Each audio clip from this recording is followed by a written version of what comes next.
Welcome back. You're still watching Morning Live. Now, with the matric group of 2022 having received their final exam results, what are the future options for those who did not get a matric exemption or bachelor's pass? While this can be a stressful time, all is not lost. There are alternative pathways to still achieve career success. Now, to help us unpack this and discuss this further, we're joined on Zoom by Ari Katz. He's a career expert and CEO at Boston City Campus. Sir, a very good morning to you. A warm welcome to Morning Live. I mean, getting the final results can be, a difficult time for matriculants who don't get university exemption or sufficient points for a course they wish to enter. How do they find, an alternative to route in order to still achieve career success? So good morning, Lebo, and thanks for giving us the opportunity.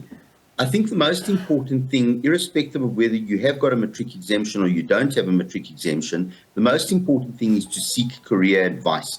And what we find is that many learners just simply don't know what all the options are out there.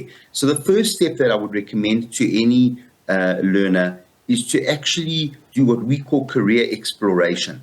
And there are many programs out there that are available on the internet, or else most of the colleges have them as free services where one can go and do what we call career exploration. Now, what I mean by career exploration, you can go online and you can have a look at all the different career options. What are the subjects that you need in order to study that option? Or what are the prerequisites for entering into that option? And also, what are the options to migrate from one career to another? So, for example, if you want to study psychology and halfway through you find out that actually this is not for you, what are your options to change halfway through without actually losing everything that you've already invested? So that's one avenue that I would encourage every learner to pursue, what we call career exploration. The other thing to think about, if you never got a bachelor's pass or you didn't get a matric at all, then actually you're going to need to be thinking about the TVET colleges, or alternatively to be thinking about entrepreneurship. One of the words of encouragement that I could have for learners is that we're living in what's called the gig economy, an economy where actually the whole world is open to you. So we have many graduates and students who study, for example, graphic design or animation or even digital music. And then they go and they put these talents on the internet through various programs which look for students who've got gig careers. And you could offer your graphics to some guy in America or China or England or anywhere in the world to do a logo, a website, or whatever it may be. And COVID really taught us that the world is actually open through the web. And so there are many opportunities out there. It's about really doing career exploration. Ari, are we exploring enough of TVET colleges and what they offer?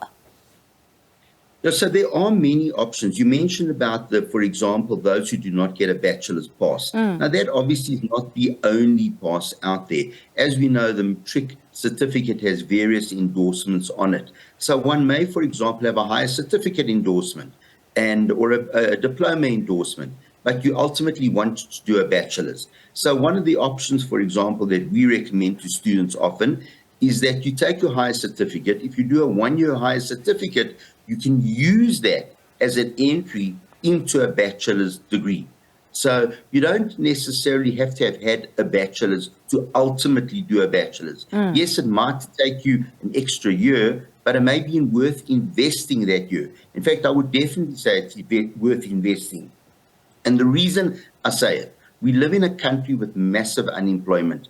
And we know, though, that those who further their education, their chances of being unemployed are greatly reduced. So, for example, we know that those without a matric certificate, 51% of those people are actually unemployed. Whereas with a matric certificate, only 38% are unemployed.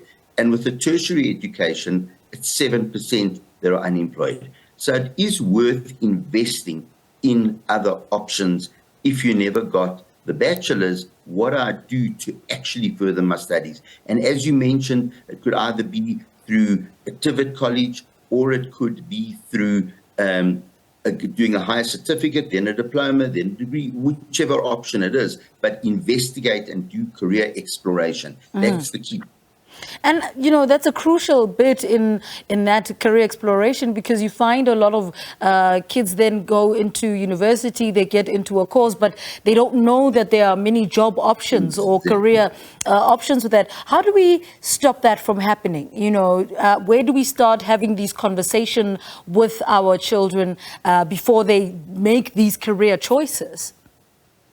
So what we found at Boston is that our most successful throughput is where students have done career exploration. Now, when I talk about career exploration, as I said, it's not just about how do I become a psychologist, but it's about what are the related careers to that. And if I don't like it, how do I structure my studies such that I can look at other options? So I might start off doing psychology, but land up moving into teaching or social work or something related to that. But I will only be able to do that if I've structured the subjects that I've chosen in that qualification such that I have other options available to me. So that's part of career exploration. The other part, obviously, is understanding what are all the options. There are many options out there which often learners just simply don't know about. We know about the traditional careers out there. But as I've said to you, that today we live in a world that is very open, and entrepreneurship has become a huge opportunity. And I also think we have to change our mindset to some extent. In the old days, one got out there and got a job. Today, one can create one's own job through using the web. And I think we have to start thinking or encouraging our youth to start thinking more along entrepreneurship, innovation, creativity, because there is so much out there in terms of that. Another point that I think is very important as well. When one chooses a qualification or an institution to study at, it's very important that you think of how I'm going to bring workplace experience into these studies. And that's really critical. So if you are studying, whatever it may be, a higher certificate, a diploma, a degree, a TVET college, whatever it is, you need to include workplace integrated learning. And the reason that you need to do that is because on the one hand, you're gaining workplace experience. On the other hand, you're also developing a portfolio that you can ultimately show to an employer, this is the kind of work that I can do. So you're achieving multiple objectives and you're getting to know the world of work. So it's important that you don't simply think, oh, I'm going to study, I'm now going to come out with a piece of paper in a year, 2 years, 3 years, whatever it may be, and the world is going to be waiting for me. That's not going to happen. What you're going to have to do is say, I'm going to study to acquire theoretical knowledge. I need to look for an institution where they integrate the theory with the practical experience. And I want to also get what's called workplace integrated learning. That's critical. All right, Eric Katz, thank you so much for talking to us. Hopefully the matriculants heard this conversation. He is a career expert and CEO at Boston City Campus on alternative career paths that the class of 2022 matriculants can look into.